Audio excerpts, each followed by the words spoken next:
Saudara-saudari terkasih dalam Kristus, hari ini Selasa 28 Mei 2024 dalam Pekan Biasa ke-8 tahun B. Bacaan dibawakan oleh Patricia Yuwono, Mazmur dilantunkan oleh Agustinus Ronald, dan renungan ditulis oleh Stefanus Joko Triantoro. Selamat menekuni Sabda Allah. Mari kita semakin mengasihi, semakin peduli, semakin bersaksi.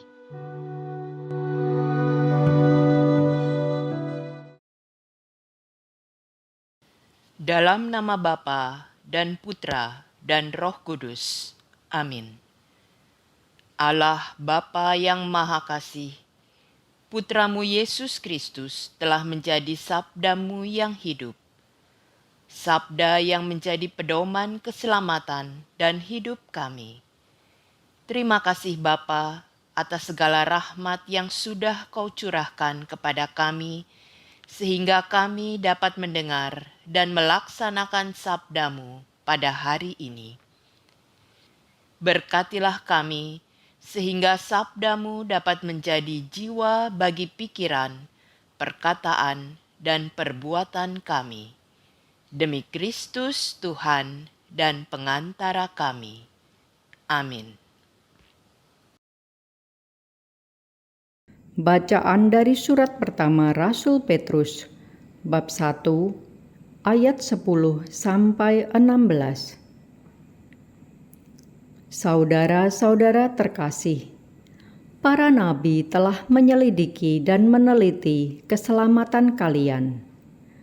Mereka telah bernubuat tentang kasih karunia yang diperuntukkan bagimu. Mereka telah meneliti pula saat yang bagaimana yang dimaksudkan oleh Roh Kristus yang ada di dalam mereka. Roh itu sebelumnya memberi kesaksian tentang segala penderitaan yang akan menimpa Kristus dan tentang segala kemuliaan yang menyusul sesudahnya. Kepada para nabi itu telah dinyatakan bahwa mereka bukan melayani diri mereka sendiri, melainkan melayani kalian dengan segala sesuatu yang sekarang diberitakan kepada kalian dengan perantaraan mereka yang oleh Roh Kudus Surgawi menyampaikan berita Injil kepada kalian. Dan pokok pewartaan itu ialah apa yang bahkan para malaikat pun ingin mengetahuinya. Sebab itu, siapkanlah akal budimu, waspadalah, dan taruhlah harapanmu sepenuhnya pada kasih karunia yang dianugerahkan kepadamu pada waktu pernyataan Yesus Kristus. Hiduplah sebagai anak-anak yang taat, dan jangan turuti hawa nafsu yang menguasai kalian pada waktu kalian belum beriman. Hendaklah kalian menjadi kudus di dalam seluruh hidupmu, sama seperti Dia yang telah memanggil kalian itu kudus. Sebab ada tertulis, hendaklah kalian kudus, seperti Aku kudus adanya. Demikianlah sabda Tuhan.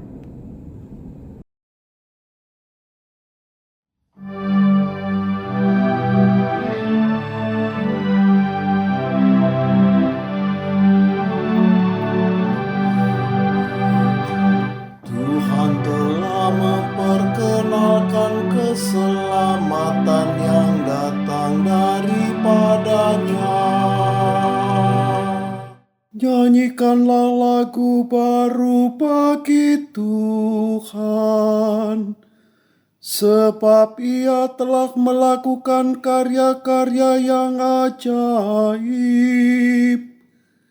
Keselamatan telah dikerjakan oleh tangan kanannya, oleh lengannya yang kudus. Tuhan telah memperkenalkan keselamatan yang datang daripadanya. Tuhan telah memperkenalkan keselamatan yang datang daripadanya.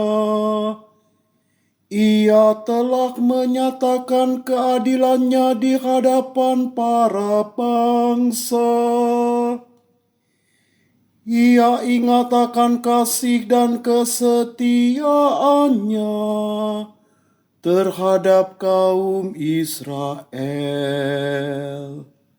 Tuhan telah memperkenalkan keselamatan yang datang daripadanya. Segala ujung bumi telah melihat keselamatan yang datang dari Allah kita. Bersorak-sorailah bagi Tuhan, hai seluruh bumi. Bergembiralah dan bermazmurlah. Tuhan telah memperkenalkan keselamatan yang datang daripadanya.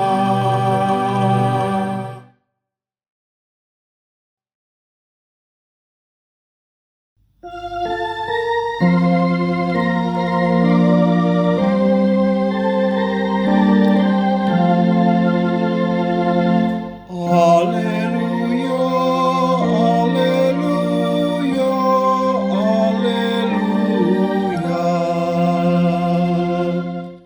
Terpujilah Engkau Bapa, Tuhan langit dan bumi. Sebab misteri kerajaan Kau nyatakan kepada kaum sederhana. Haleluya, haleluya, haleluya.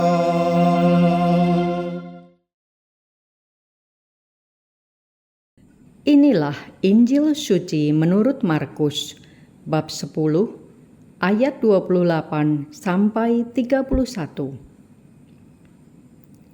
Setelah Yesus berkata betapa sukarnya orang kaya masuk kerajaan Allah, berkatalah Petrus kepada Yesus, "Kami ini telah meninggalkan segala sesuatu dan mengikuti Engkau." Maka Yesus menjawab, "Sesungguhnya Aku berkata kepadamu, barang siapa meninggalkan rumah, saudara-saudari, ibu atau bapa, anak-anak atau ladangnya, pada masa ini juga ia akan menerima kembali 100 kali lipat rumah, saudara laki-laki, saudara perempuan, ibu, anak dan ladang, sekalipun disertai berbagai penganiayaan, dan di masa datang ia akan menerima hidup yang kekal. Tetapi banyak orang yang terdahulu akan menjadi yang terakhir, dan yang terakhir akan menjadi yang terdahulu." Demikianlah sabda Tuhan.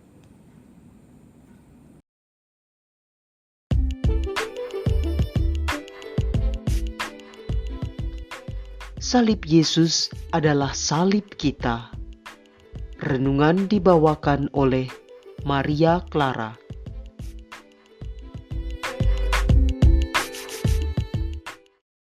Bapak, Ibu, Saudara-saudari, dan anak-anakku yang dikasihi Tuhan Yesus Kristus. Berkumpul bersama dengan keluarga dalam suasana sukacita, bahagia dan sehat adalah dambaan semua orang. Bisa berkumpul dengan orang tua, bapak ibu, anak-anak, saudara-saudara dan teman-teman adalah hal yang mengembirakan. Lalu, apa yang akan kita lakukan bila kita diminta untuk meninggalkan semua kenyamanan hidup tersebut demi mengikuti kehendak Kristus, melaksanakan pekerjaan Tuhan? Ketika kita bekerja, atau berusaha, tentunya kita mengharapkan upah, gaji, atau hasil atas usaha kita. Dan kita juga tahu, dalam setiap apa yang kita kerjakan, tentunya kita berharap memperoleh hasil seperti yang kita harapkan. Seharusnya bila kita melakukan perbuatan baik, hasilnya pun tentu akan baik dan menyenangkan hati. Sebaliknya, bila kita melakukan kesalahan atau perbuatan jahat, tidak baik, kita akan memperoleh hukuman atau ketidaknyamanan di dalam hati. Upah yang kita peroleh atas hasil pekerjaan kita tentunya bermacam-macam bentuknya. Bisa kenaikan gaji, kenaikan jabatan, order yang bertambah, dan bisa juga dalam bentuk non-materi seperti pujian, penghargaan, atau pengakuan rekan usaha. Tetapi tidak semua pekerjaan atau usaha yang kita lakukan beroleh upah yang menyenangkan hati. Bisa juga terjadi kita diguncingkan dan difitnah. Hal itu harus kita alami agar kita semakin kuat. Pada Injil Markus hari ini, Petrus mengungkapkan bagaimana ia dan murid-murid Yesus lainnya telah meninggalkan segala kenyamanan dan segala yang mereka miliki untuk mengikuti Yesus. Mereka telah meninggalkan orang tua mereka, saudara-saudari mereka, dan pekerjaan mereka untuk mengikuti Yesus. Mereka sangat berharap ada kebaikan dan kenyamanan lain yang lebih baik dari yang mereka miliki saat itu. Mereka mengharapkan upah dari mengikuti guru mereka, Tuhan Yesus, yaitu hidup kekal. Yesus mengatakan bahwa segala pengorbanan dalam nama Tuhan akan tetap ada harganya. Apa saja yang hilang karena mengikuti Yesus akan diganti berlipat kali, baik di dunia ini maupun di zaman yang akan datang, yaitu berupa hidup yang kekal. Tuhan akan selalu memperhatikan setiap pekerjaan atau perbuatan yang dilakukan setiap orang. Ia tidak akan mengecewakan mereka yang rela mengorbankan segala sesuatu demi kemuliaan nama Tuhan. Mereka yang hidup miskin, menderita dan teraniaya karena Kristus akan memperoleh upahnya, karena mereka sesungguhnya orang kaya di dalam iman dan kemurahan Tuhan. Karena itu, mereka akan ditinggikan di hadapan Allah. Mengikuti Yesus seharusnya tidak menuntut upah. Penyerahan diri seutuhnya dan apa adanya lah yang diharapkan Yesus. Yesus menghendaki agar upah tidak menjadi tujuan dan motivasi utama dalam mengikuti Dia. Karena jikalau upah yang menjadi tujuan para murid mengikuti Dia, maka arti dan kedudukan Yesus sebagai guru dan Tuhan akan dilupakan. Akhirnya, bukan kehadiran dan kehendak Yesus yang akan diikuti, melainkan intensi di balik semua tindakan itulah yang menjadi tujuan. Dan itu berujung pada pemuasan keinginan mereka sendiri. Dengan perkataan lain, mereka mengharapkan upahnya. Mengikuti Yesus seharusnya tidak menuntut upah. Penyerahan diri seutuhnya dan apa adanya lah yang diharapkan Yesus. Yesus menghendaki agar upah tidak menjadi tujuan dan motivasi utama dalam mengikuti Dia. Karena jikalau upah yang menjadi tujuan utama para murid mengikuti Dia, maka arti dan kedudukan Yesus sebagai guru dan Tuhan akan dilupakan. Akhirnya, bukan kehadiran dan kehendak Yesus yang akan diikuti, melainkan intensi di balik semua tindakan itulah yang menjadi tujuan, dan itu berujung pada pemuasan keinginan mereka sendiri. Dengan perkataan lain, mereka mengharapkan upahnya. Mengikuti Yesus berarti bersedia hidup menderita, meskipun jalan yang akan dihadapi begitu sukar dan penuh tantangan. Namun itu semua dapat dijalani dengan kegembiraan bersama Yesus. Menjadi pengikut Kristus berarti akan banyak menerima tantangan dan kesulitan. Yesus ingin agar setiap pengikutnya memahami penderitaan itu dengan baik. Penganiayaan dan penderitaan yang pernah Yesus alami dalam pelayanannya juga akan kita alami dalam kehidupan beriman kita. Sama seperti Yesus yang memikul salib dan mati di salib, kita pengikutnya juga harus memikul salib kita masing-masing. Apakah kita akan mati sia-sia dengan salib kita, atau bangkit dan hidup kekal bersama Yesus?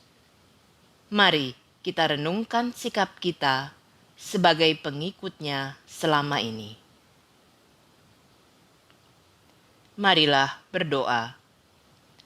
Allah Bapa yang Maha Pengasih, kuatkanlah iman kepercayaan kami menjadi pengikut Putramu Yesus Kristus, dan mampukanlah kami untuk memikul salib kami, agar kami dapat berdiri teguh, tidak goyah dan giat selalu dalam pekerjaan Tuhan. Sebab kami tahu bahwa dalam persekutuan dengan Tuhan, jerih payah kami tidaklah sia-sia. Dan biarlah setiap pelayanan kami tetap murni dan tidak didasarkan atas bayangan penghargaan dari manusia.